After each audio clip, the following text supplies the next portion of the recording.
So good morning to all, and thank you very much for joining us. Uh, this afternoon, we have Dr. Juan from University of Miami Ear Institute, and he's a good friend, an excellent speaker, and he's going to be talking to us about the cochlear implantation from A to Z. So Juan, can you hear me? Hello? Yeah, I hear you pretty well. Can you hear me? Excellent, excellent. I do. Thank you very much for joining us. It's great to have you. Thank you for the invitation. Thank you for all to be here and to give this a small experience and talk about cochlear implants. Great.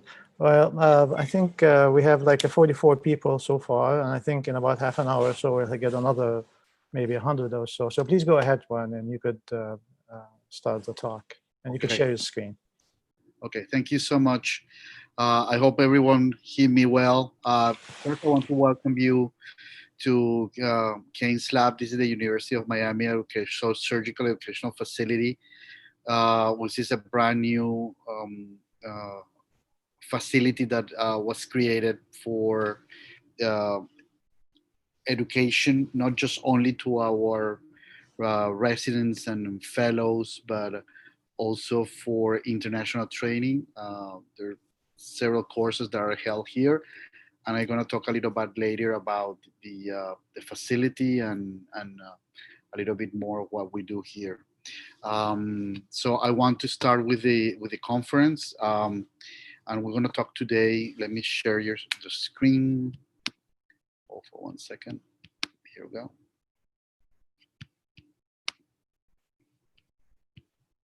I hope you can see a presentation now. Yes, absolutely. So the aim of this presentation is to construct a piece of mind how we try to systematize the cochlear implant surgery. And the aim is to become a fast, efficient, and safe surgeon. Fast surgeon doesn't mean that we're going to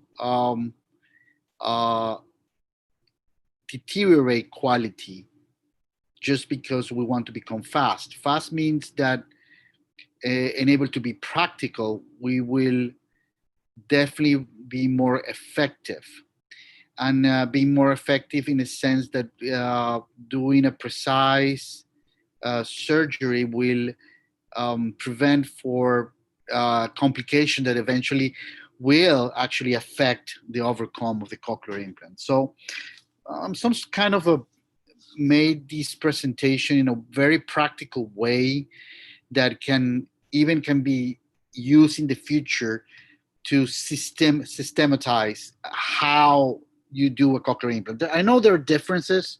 I know people do things differently, and you will see you're going to apply some of your own techniques. Those who are experienced, those who are less experienced, they will probably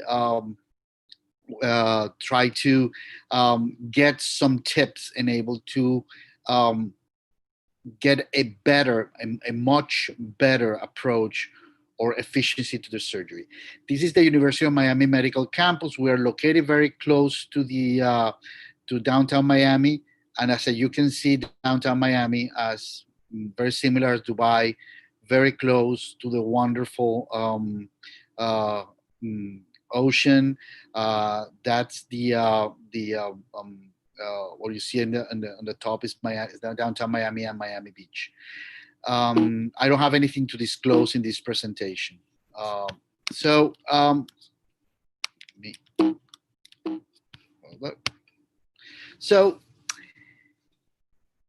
most of the whatever we can talk about surgery, it needs to be based on surgical competence and how we deal with the our surgical competence and able to perform a good and efficient surgery. So one of the most important things is to, when we start cochlear implant surgery, is to have a basic otological surgical skills that we can manage easily, and that we avoid complications, and we be able to perform it without any major complications.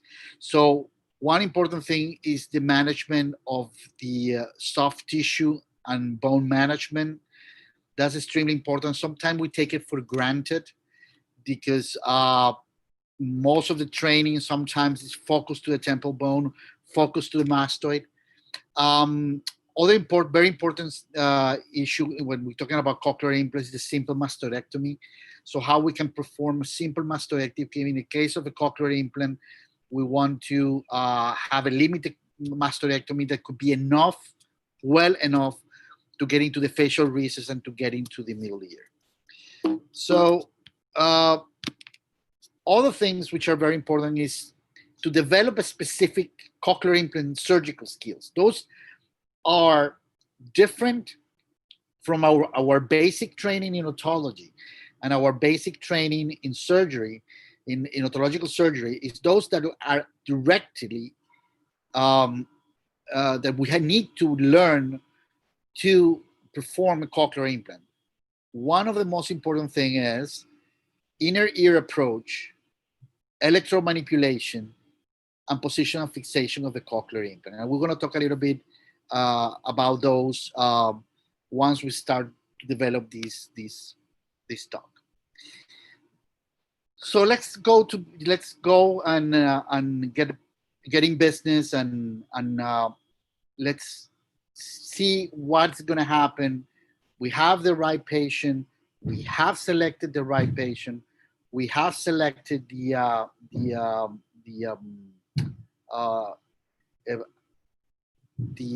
candidate that it's be the appropriate candidate to receive a cochlear implant. We have our audiology team aligned with the surgical team. We have the anesthesia team also aligned that this patient is fitted to go to surgery. So by the day of the surgery, before we get into the operating room, first have your checklist. I want to tell you something. I was trained as a long way ago, long time ago. I was trained as a pilot, and the most important thing that I learned that I could transfer from my flying lessons to my a surgical day-by-day routine was to apply the checklist. The checklist is extremely important. It has to be done every time you do, not just cochlear implant surgery, any kind of surgery. And it's very important you to read it. Don't learn it by heart. Just try to have your assistant, your fellow, your residents, your scrub nurse, everybody who's involved in the surgery, to have that checklist and read it. Mark your side, especially when the patient is awake. And that's and the other thing that's important when you do bilateral, just number the side, which side you're going to do first and which side you're going to do second. That's helpful. About marking the sides, I remember that when we started cochlear implant, the cochlear implant program back in the very early 90s, maybe at a time was not a big mistake to operate the wrong side, because most of the patients we had were bilateral, profoundly deaf, and even though it could be a major problem if you have a different ears, different residual hearing, it was probably not a great problem. But with the upcoming new indications of cochlear implant, having now unilateral cochlear implants, that could be an issue. So it's very important, as we always do, mark your side. Confirm the indication with patients and parents, and this is the good time to talk about a pre-op counseling. try to get the last minute questions and have them be comfortable with what they're going through. It's very important to confirm the device and the backup and the expiration date and lot. That's very important. That's usually comes with the company. And be aware that you have your special instruments for each cochlear implant you use. So that's extremely important, that you should keep aware that there's some specific instrument from one device to another, and you want to keep those handy in the operating room. There have been several times where somebody mistakenly have one brand of cochlear implant instrument to another. That's something you need to be aware.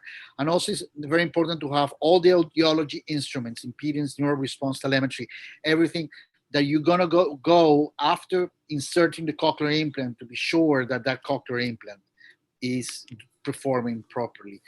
As I told you, instruments, I don't have a specific instruments regarding my otological approach when I do cochlear implants. I probably use a little bit more soft tissue instruments than when I do just a regular mastoid. So keep it handy. It's very good to have good, cold knife and good diathermy, either bipolar, which is preferable, but also you can use a monopolar. It's very important that you also have comfortable retractors, those who don't sever the soft tissues.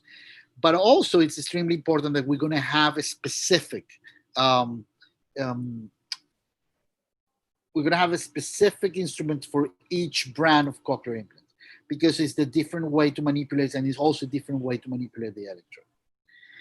Anesthesia is extremely important part of, obviously, of every surgery, and in cochlear implant is not the less. The have a very good CI, a very good anesthetist, specifically in pediatrics, is extremely important when you are going to perform cochlear implants, especially in pediatrics, because we are now lowering, every time we're lowering the age where patients are going to get operated. So that makes a difference. An anesthesia team that is well prepared in small kids makes the difference.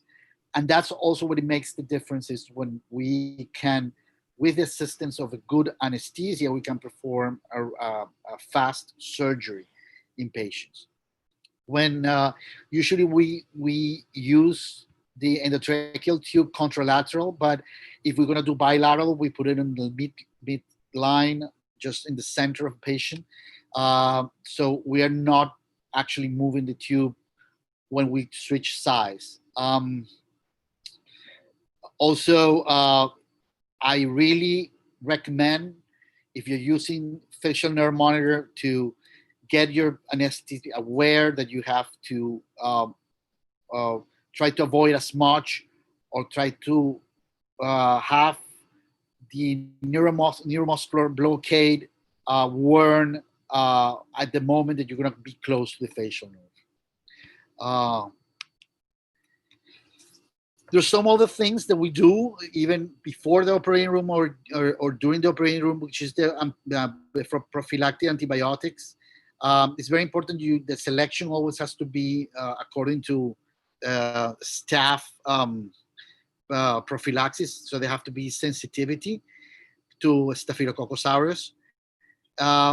Ideally 30 minutes, if it's an IV, 30 minutes before start of incision. One dose scheme, it's good, and it will prevent infection. Or if you want, you can complete 5-day treatment as needed after surgery. Some conditions maybe will make you think that you need to have that surgical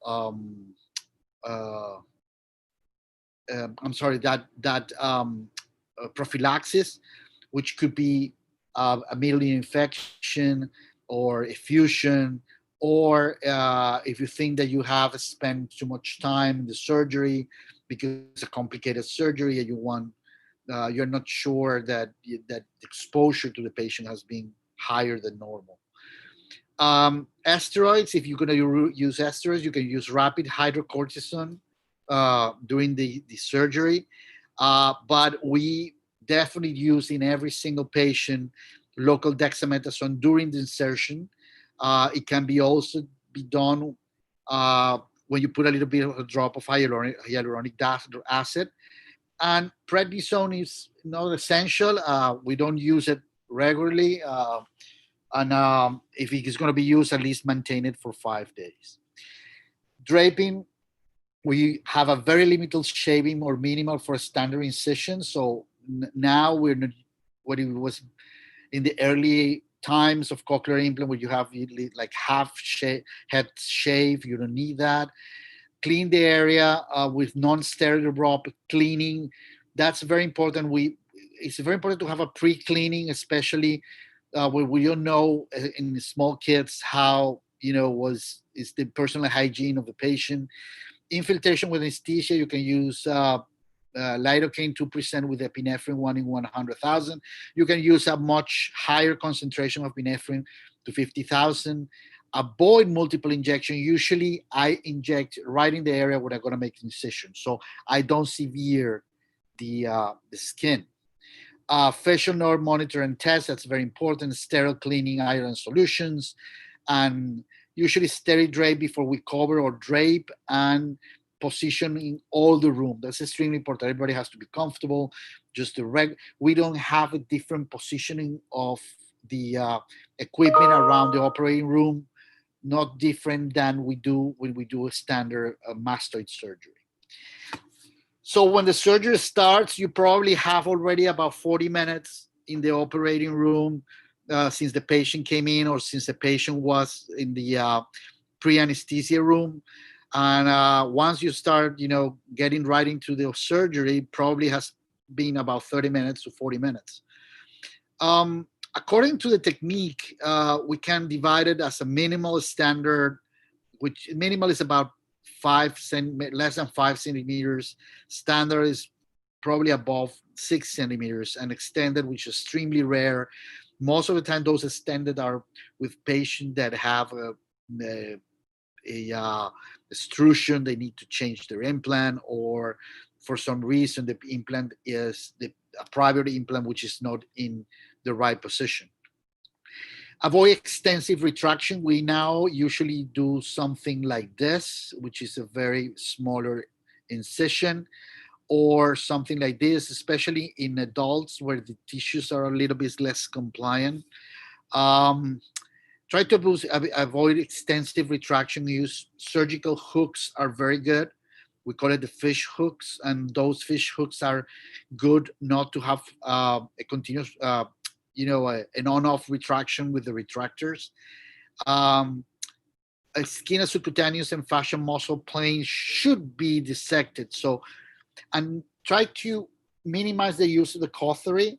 I have used cautery every time with no problems, but there are some publications and some centers that they have really avoid using the monopolar cautery. It just depends on your technique. It just depends how you treat soft tissue. So one of the most important things is that you have to keep at least the incisions about 2 centimeters. I hope you're seeing. Can you check that the video is coming out? I think that I'm seeing it. It is. It looks good. Okay, so you have to have a good subcutaneous pocket. So the idea of marking your templates and marking everything is just to know where you're going to place the incision. It's not rarely that receptor will sit exactly the same place you put it. I'm not doing the small hole here or the small injection of methylene blue that we used to do in the past. I don't think that's good. You're now opening the skin in a different area where probably the receptor will sitting. I don't like to have that. So as you see, I'm using a cautery that it's with a Colorado needle. I'm using the fish hooks. The nice thing about the fish hooks is that you can have the fish hooks, but also you can use your retractor to have an extra retraction. When you take out the retractors, you leave the wound open if you have the fish hooks. In this case, we're gonna do a posterior based flap, and the reason is in this case we're gonna make a well for the implant for this device. Nowadays, most of the time we do no well. We're doing the slim electrode, so we do a completely opposite flap, which is an anterior base flap, which is more like a palba flap. That will also it's better because it can when we just use the superiosteal pocket, that will be way enough you need to do the approach. The concept of the superiosteal pocket is based on using the fibrous insula that the temporary muscle has.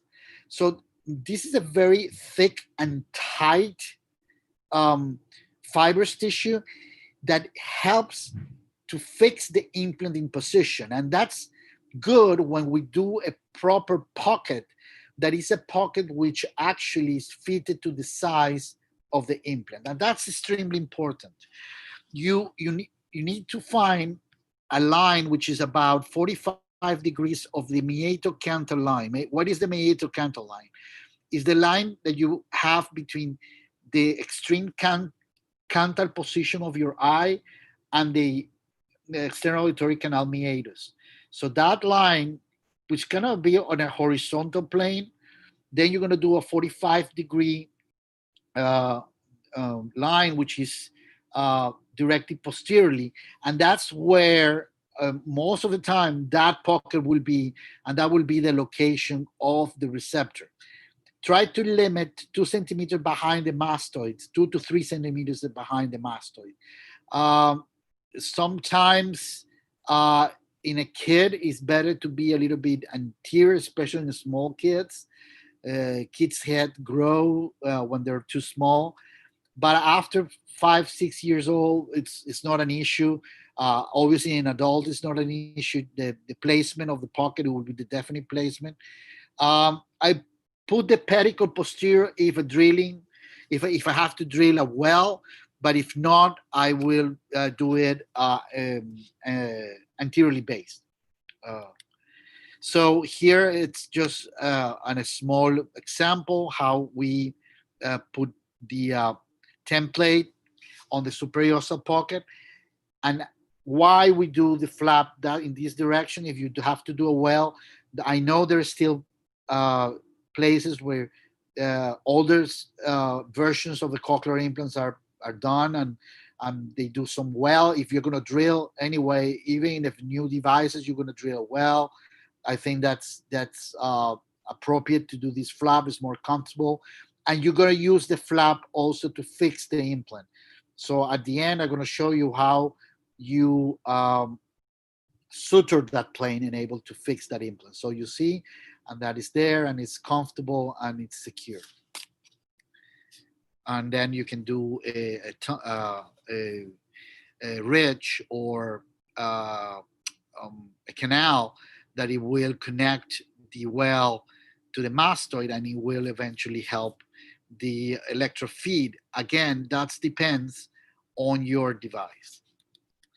So talking about a cortical mastoidectomy, one of the key issues here is to have a limited but a comfortable approach to facial recess.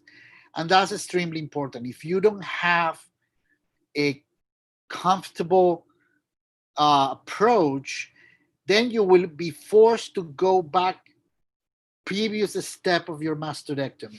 And maybe the key issue is try to avoid this. I have this image, but I will say it's extremely important to avoid this kind of a banana type of mastoidectomy. You don't want to have that. Because it's critical to have the sinodural angle exposed, because that's allow you to turn your instrument in a fashion that you're going to have the correct angle to go into the facial recess and into the also into the round window. And at the moment, you're going to do the approach to the round window. So avoid exposing, obviously, the sigmoid sinus, the middle fossa dura plate. You don't want to expose those structures, or have a CSF leak, or have a bleeding from the sigmoid sinus. It's also very important to thin the posterior canal wall, so the canal wall has a gradient, and you will see it afterwards, that gradient needs to be kept so we can have an easy access to the facial recess. Leave appropriate overhang, posterior and superior, so you can, once you do this overhang in the temple bone, it will help you to put the electrode inside the mastoid and prevent that the electrode will actually pop out the mastoid. That's not a big problem, but it's good to do. To get into the facial recess, again, which is the most important, is to have a very well thin posterior canal wall, and to have as much as we can, a good visualization of the round window. So here you see it in the right ear, here you see it on the left ear. You can see here the incus, the malleus, the fossa incudi, and you can see here the area where the facial nerve is. So if you put yourself or center yourself or go a little bit more anterior to the fossa incudi, that's a safe place. I like also to see the incustapedial joint, because sometimes when we do that approach, the incustapedial joint and the tendon will help you to see the stapedial reflexes. You're doing intraoperative stapedial reflex with a cochlear implant. The other thing which is important is, once you see the stapedial, the tendon, one other key important anatomical reference is that about 1 millimeter, between 1 to 2 millimeter, 1 to 1.5 millimeter inferiorly to the tendon is where the round window niche will be. And that's extremely important when you have a round window niche which is covered by mucosa or fibrous tissue, when sometimes it's difficult to find or visualize at the beginning. So I really recommend that you have this landmark. And also when you have ossified cochleas, that you need to start drilling, and just by looking at that, I have about a millimeter to about 1.5 millimeters inferiorly to the tendon, you will find the round window. Also, it's extremely important to have a good look at the round window completed, if it's possible, to see the membrane, because if you need to do an extended round window approach, then it will be much easier to you. So more or less the safe timing is about 10 minutes in the mastoidectomy, 10 minutes in the facial recess. We already have about 20 minutes. So this is more or less what it will be, a standard approach to the mastoid. So sometimes we start drilling without the microscope, just depends on what you like. Once we have exposed, especially when we have a very cellular mastoids, we are close to the level of the horizontal canal. Here we have this is on the right ear, middle fossa dura plate. We're doing that overhanging here to keep the electrode in, and thin a little bit more the sternolateral canal wall, the posterior canal wall. We can see here barely the incus coming out, and here down here will be the horizontal semicircular canal. This is the area where we're going to look the facial recess. Okay, so if in a normal mastoid, usually when they're very well pneumatized, you can easily find, and sometimes bigger cell let you to the middle ear, and that is the case. It's a good thing not to get inside abruptly, because you can then harm the ossicular chain. Here you can see the round window niche, and we can start seeing here the tendon. This is the stapes tendon. We're taking out the mucosa, and now we're drilling the overhang of the round window niche and able to see the round window. So yeah, now you can see the membrane of the round window, and actually you can see here the crista fenestra. And that's good, because if we want to have an extended round window approach, we can do a here drill the crista fenestra, and we have an extra space. So which were the benefits and how the difference between round window and cochleostomy? We now perform most of our cochlear implants through a round window approach. Um, it's great when the round window is laterally um, facing you, essentially. When the round window is faced laterally, that's making it more easier. You need to drill the round window niche, as I told you, to try to expose all the round window if it's possible, to see it completely. You can have, when you open the round window, you have to keep in mind that uh, you always have to be in the most inferior and anterior part of your round window, avoiding more the superior part, especially in these big round windows. We usually are fantastic, they look wonderful, but if you have a big round window, just try to get more into the inferior anterior part, so that you're sure that you're going to be heading to the scala tympani. Avoid suction, obvious as possible, and that changes a lot. We have been very aggressive with the drill. We have been doing a mastoid surgery. Once we get to the round window, we convert our surgery like we are doing an stapes surgery. So the concept is, once you're getting into the round window, now you have to change your philosophy. And now I'm dealing with the inner ear. So what is going to happen is that my instruments, my suction, and whatever I do around that round window, it will be exactly the same I do when I do a stapes. Um, again, when you do a cochleostomy, you need to drill the overhang. Always need to drill the overhang. Don't try to do a cochleostomy without drilling the overhang.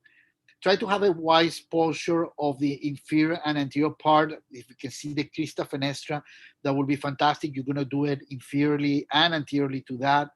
Drill up to the endosteum. Avoid entering abruptly to the cochlea. And that's very important. Sometimes you need a larger burr before and able to uh, thin the bone on the aortic capsule, and then get into the endosteum, and finally get into the inner ear. Open the endosteum, and again, you avoid using uh, suctions. So this is when we try to do a minimal extended round window approach. What we're doing here, this is the crista fenestra. This is the round window membrane. This is some mucus or mucosa fold that it's usually covering that round window.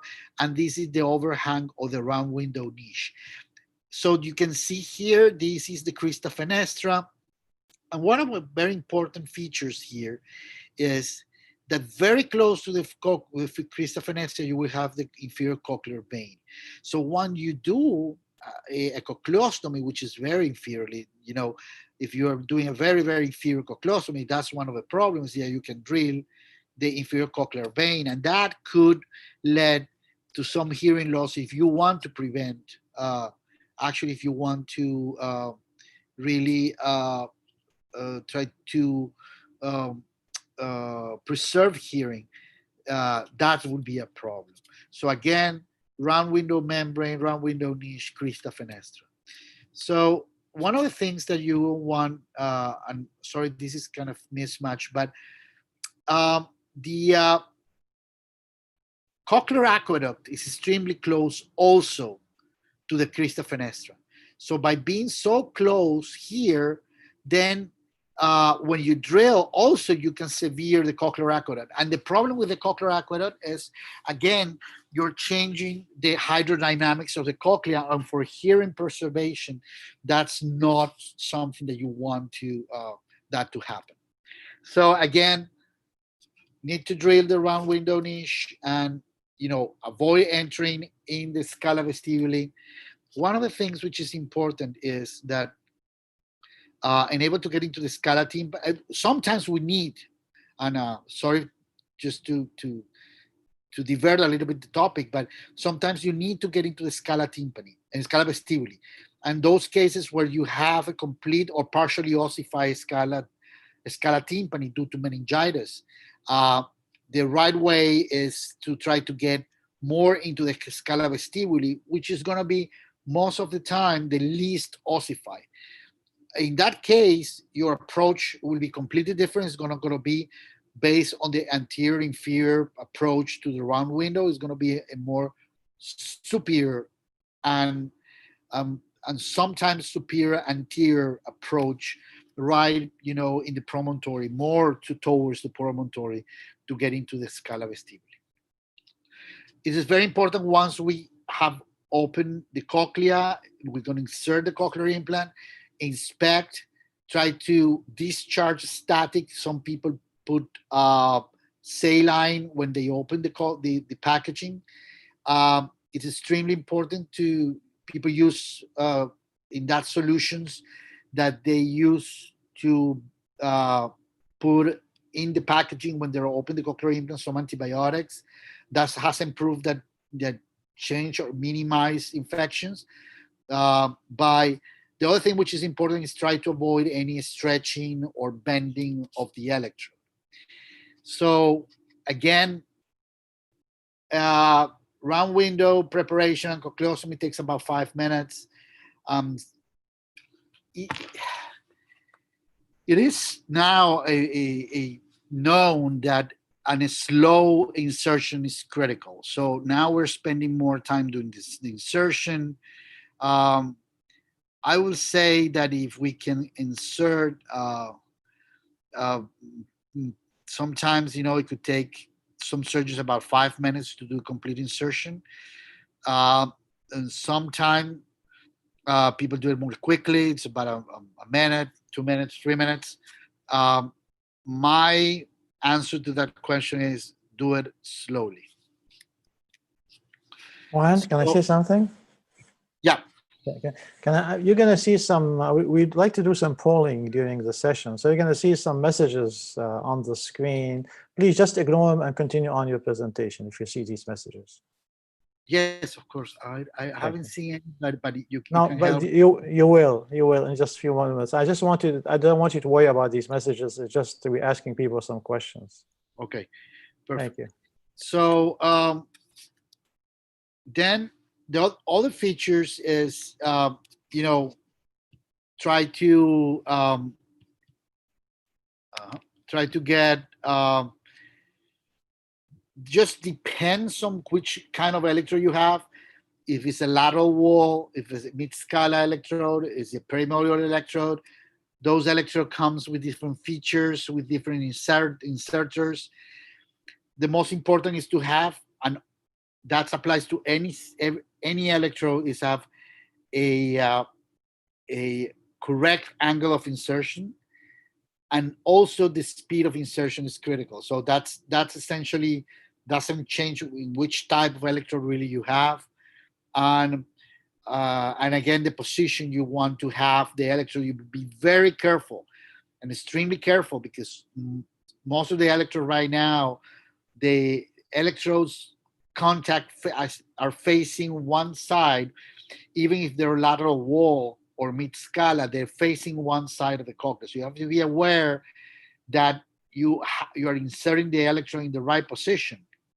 And that's crucial, because sometimes you start doing then the neural response, and with the neural response, you start to see that you're not getting good response. Even the electrode is in the cochlea, and then find out that the contacts are facing the opposite side. So you have to be very careful which is each electrode, how you're going to do that. This is just a brief example of one of the devices that you just, you know, they come in different fashions and with different, you know, protections. Some of them done two arrays. The lead array that have to be go under the temporalis muscle. So the receptor is in, and once the receptor is in and fixed, Then we proceed with the electrode insertion. Um, for timing purpose, you're gonna see this is so we put the dexamethasone, and you see the contacts that the contacts are facing. Oh, sorry, that the contacts are facing through the morylus, and you have the full insertion of the electrode.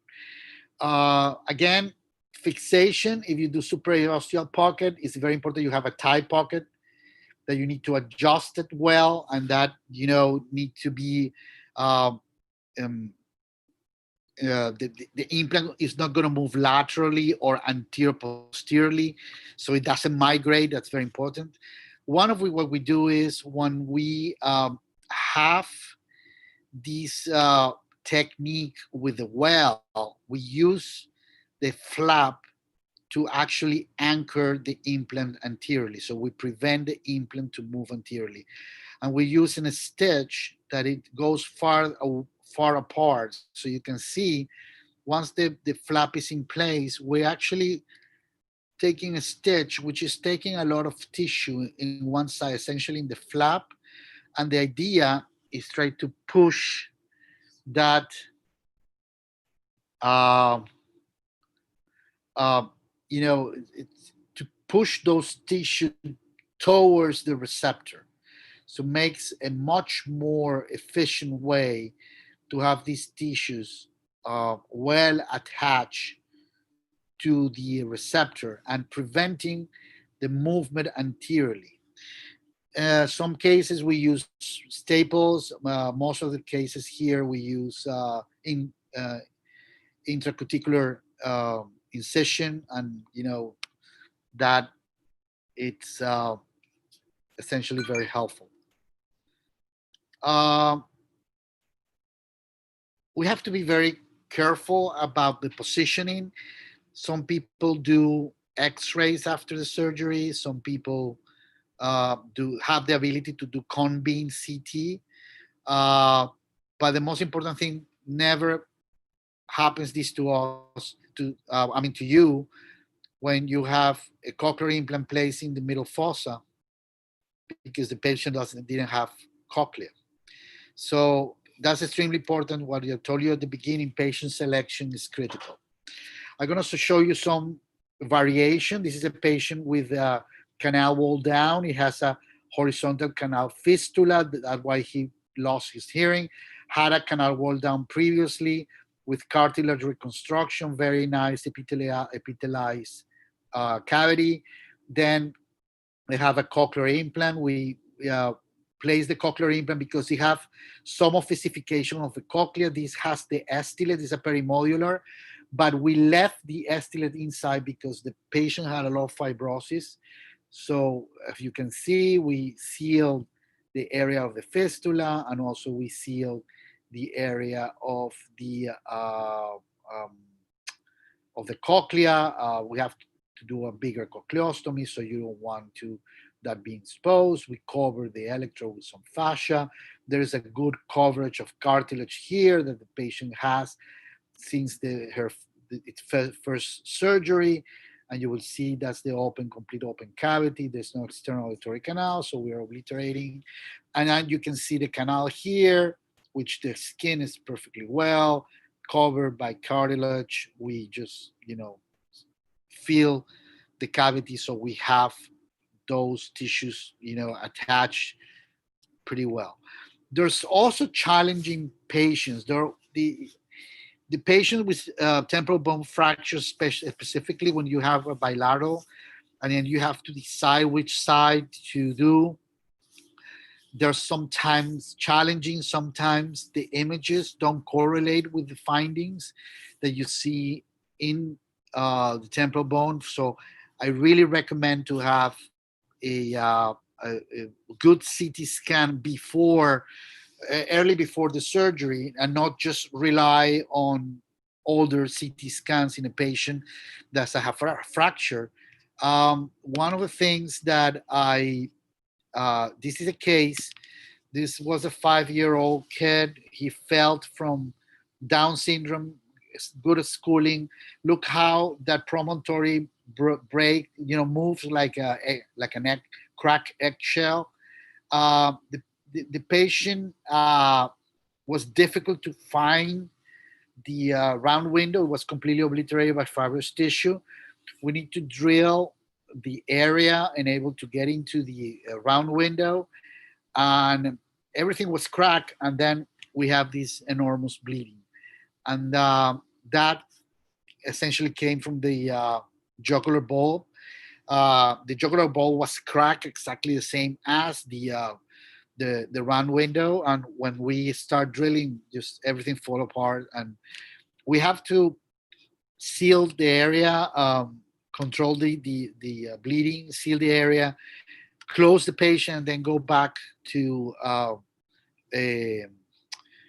do another CT scan, and then we implanted the opposite side, which at the images was much worse.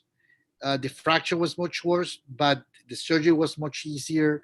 It was completely uneventful, and the patient is been performing pretty well. Again, ossified cochleas is a challenge, is a real emergency when we have a patient with meningitis. So if a patient is diagnosed with meningitis and profound hearing loss, I think that you need to act rapidly. The earlier, the better. The earlier, the better, because there will be less ossification, less fibrosis in the cochlea, and you will be able to place a standard cochlear implant electrode. That patient will perform much better than then if you have a complete ossification of the cochlea, that you have to drill out the cochlea or drill through the cochlea, or you have to put special electrodes, or you have to go to a brainstem implant. I definitely believe that this is definitely an emergency that needs to be addressed, and that needs to be addressed soon. Minor complications are delayed facial palsies. Most of the time they're transient. Be very careful, because most of the time when this facial palsy comes, and the ones we don't want to have are those that happens because you get some a high temperature, or with the drill, the facial nerve have been getting high temperature because you have not enough irrigation when you were doing the facial recess. So there's several cases that we have been consulted by different surgeons where they said, I'm pretty sure that I didn't saw the facial nerve. The facial nerve was far away. Why the patient has a facial palsy, and most of the time is due to overheating the bone that is overlaying the temple bone, so the facial nerve. So that's very important. The other thing is you have to be very careful about herpes virus infection, reactivation. We have quite a few patients, and they became then afterwards with the lesions in the ear. That's a surgical stress, and the patient could actually this can be reactivated. The other problem is when you have stimulation from the cochlear implant into the facial nerve. Most of the time, this occurs, unfortunately, in the mid-range electrodes, which are closer to the facial nerve, and most of the time happens in patients with otosclerosis. It's not extremely common, but we can see those problems, and the reason why is that the osteosclerotic bone is very thin. It becomes very conductive to electricity, and that spread of electricity can go right into the facial nerve, which is right, less than 0.3 millimeters away from the cochlea in that place, right into the first segment, or the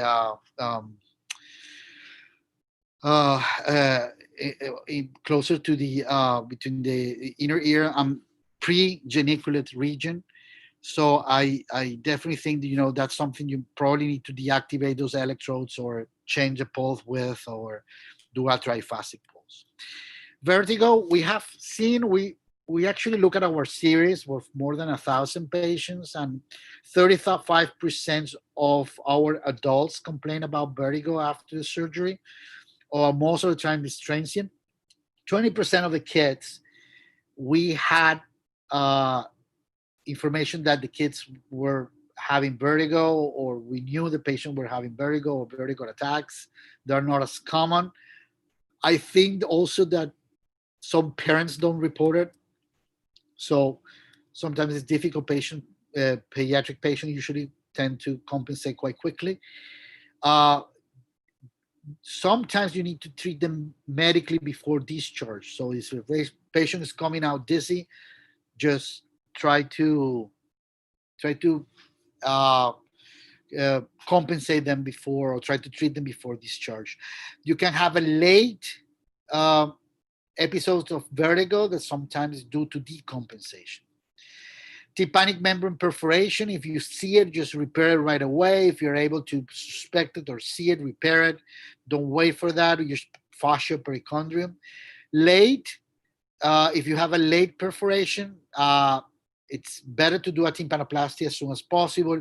And I definitely prefer to use cartilage in all those patients with cochlear implants to have a much more stronger repair. Skin exteriorization or CI extrusion, that's essentially a nightmare. That's essentially a failure we don't want. Try treat it before the skin is severe. Cochlear implant, which is exposed, cochlear implant is contaminated, cochlear implant that needs to be taken out. We're limiting our rescue surgery, not to those implants that they are uh, uh, extruded, but those who have migrated. So you can save the device, but uh, and you can fix it and you can put it in a different position. But don't we don't do explantation on those. But if the implant is exposed, you should replace it. Again, other major complications are traumatic insertion. That's very important to do imaging afterwards and telemetry, reposition, do a combine CT scan. That's extremely important. That happens. Uh, all of us have gone through that in some point in our surgical life. That an electro have been severe. But again, if you have any doubts or you have problem with your telemetry, just do you can actually do a simple X-ray or do a combine CT or something. The other problem is the perilymphatic fistula. I think that one thing is a frequent malformation, so you should be prepared. Don't try to be unprepared. Don't take so this doesn't take you by surprise. I think it's extremely important that you are prepared so you can be able to obliterate, and you are able to use tissue and in some occasions fibrin glue and able to seal the area. And the most important is try to lower your CSF pressure. I have some patients. I think I'm going to, because for heck of time, I don't want to go through all of this. But this is a wonderful kid. She has been prelingual, wearing her cochlear implant for the last 4 years, and she has extremely good open set discrimination with the fully normal schooling by her side. I really want to thanks was my friend for giving me this opportunity to this enormous, broad audience. I think the pandemic had led us to innovate in the way that we teach. Nevertheless, I really miss our international campaigns on cochlear implants. For me, has been fascinating because we we have this human approach, which has been for me, for my experience, and for my life experience, has been absolutely rewarding. I have to say, if I have to rebirth again, I will do exactly the same. I will repeat it. I will repeat it 100 times. These are some of the places where the more important happens in that place is the people who actually make possible all those cochlear implant programs. Also wonderful courses around the world where we're able to meet with professionals that always are eager and willing to learn. And I think we have created a generation of otologists and neurotologists that are remarkable in the last 20 years. And that happens because, our resources and educational resources have been extremely, extremely good.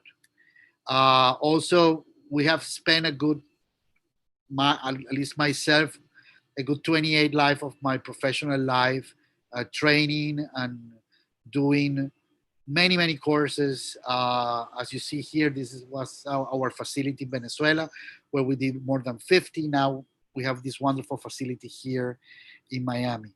So I'm gonna give you a small tour. This is my last slide.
So thank you very much. I hope I spelled it right, and I hope to see you soon. Thank you, Thank you, Juan. Thank you very much. It's a great talk. Thank you very, very much.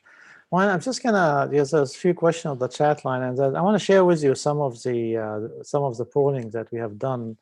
And I don't know if you see this question that I had for the audience. Do you see it on your screen? Yeah. Okay. Yeah, so, What's your thoughts? I mean, are you surprised by the distribution? Can you just comment about this? No, as a matter of fact, it's incredible that obviously we are a very focused group today in this talk, and probably the topic of this talk will aim many people who do cochlear implant to come and see us. But what we are seeing actually is more and more people getting involved, and more people wanted to participate and want to get involved with surgeons, even surgeons who do general otolaryngology, that do general, different areas of surgery. And because they're in the area on the planet that they don't have the capability to have a specific otological or neurological practice, they're learning to do this and able to provide to their area surgeries on cochlear implant and middle ear surgery that they were not offered before. I think that's a good thing. That's definitely it's a good way to get closer to the patient, to have the services to the patient, and also the necessity that also we need to keep training people, and also we need to keep updating our surgeons, keep giving them the most accurate and the most I would say precise information to become to have the finesse of the surgery, which is very important when you have this audience.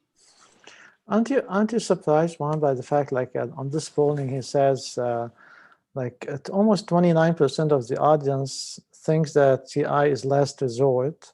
You do it only when hearing aid fails, I never do it before we try a hearing aid. Is that a surprise to you? That's still 29% of people Yeah, think.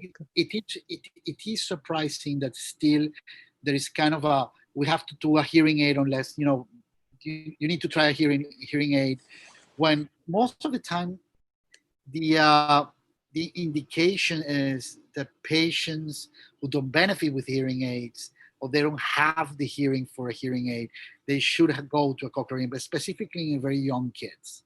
So there are two scenarios. When you have a very young kid that has essentially not passed any hearing test, that there's no hearing response, that the parents and the therapists and audiologists said there's no response, I don't think that we should, wait when we know that the earlier the better. Different story is when you have a patient who have been using a hearing aid, who is poorly performing with the hearing aid, that the hearing has become worse and worse and worse and worse, and then you have, or patient who are not have is like in the gray area. But it's amazing. I think this the the indication is very critical, and the use of a hearing aid, it's, you're going to find patients with the expanded indication of cochlear implants that it will get into this gray area. But nowadays, we're seeing more patients with cochlear implants in bimodal mode, in binaural mode, with cochlear implant and hearing aids. So again, that is part of our that we need to train our doctors and our cochlear implant teams, that there is a broad menu of options that we can do, and not get really stick in these very close indications on Yeah. wear a hearing aid or not wear a hearing aid. It depends on each patient. One of my indications for hearing for cochlear implantation is that if you have to close your ears when the patient or when the child takes off the hearing aid and the hearing aid starts whistling. I think that's, to me, this hearing aid is not going to do what Yeah. you're asking it to do. It was funny what you said, because it's a typical, you said, I mean, the patient is hearing from the hearing aid, and you see the mother shouting and looking at their face, do you hear me? And that's essentially, you want to implant that kid. Yeah. Dr. Tasir Dean from South Africa wants just to hear some comments about hybrid CIs, and are you believers that that you could really use the sort of the acoustic amplification? I mean, do you see a huge value of maintaining this acoustic side to the hearing? Why, once the acoustic component is kept, and is kept in time, unharmed, with a short electrode, those patients perform very well. The question is, for how long, if you had used a shorter electrode to preserve neural structures, for how long that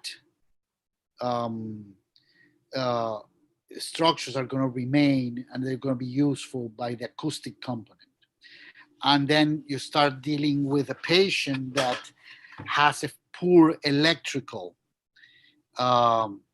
stimulation, because they have not a full array in the cochlea, and those remaining frequencies, that low frequencies that we have, start to be loose, and then you have to think about replacing the cochlear implant. Now, the concept itself is, by doing a much more softer surgery and putting an extender electrode and try to preserve the hearing as much as we can, and then use both components, the benefit of the patients are remarkable. Considering that in some point you will have to change that programming of the patient if the acoustic hearing deteriorates, and then it will completely surpass by the cochlear implant. There is a great group of patients, and that's very important, because they have it's a big percentage when they have start using the complete hybrid condition, using the acoustic component, and in some point, those patients start to use just the cochlear implant component. And we saw the hearing, and the hearing hasn't changed much. So they start to rely more on the CI component, rather, and you have to change the programming. So sort of the patients start to rely more on the electrical component, and you start to change the programming to a much better to a much better low frequency processing, and then the patient said, you know what, I don't want to use the hearing aid anymore, the hearing aid component, the acoustic component. I just wanted to use You know, Juan, that's certainly is my perception as well. I really think that we're too hooked on this acoustic, delivering the hearing, like delivering the sound acoustically to the ear. I think, you know, all the years and all the data seems to point that electric stimulation really, really works for our patients. Thank you again very much for a very nice talk. We're coming to the end to this session, and again, it's great to have you with us. I hope Thank you. I hope you can visit, and I hope to see you again soon in person. See you. Thank you, John. Take care. Bye. Thank you, guys. Have a nice evening. We'll be seeing you soon. Please keep an eye on the app, because you'll be able to follow our program, since it's not going to be every day. Thank you, and have a nice evening. Take care.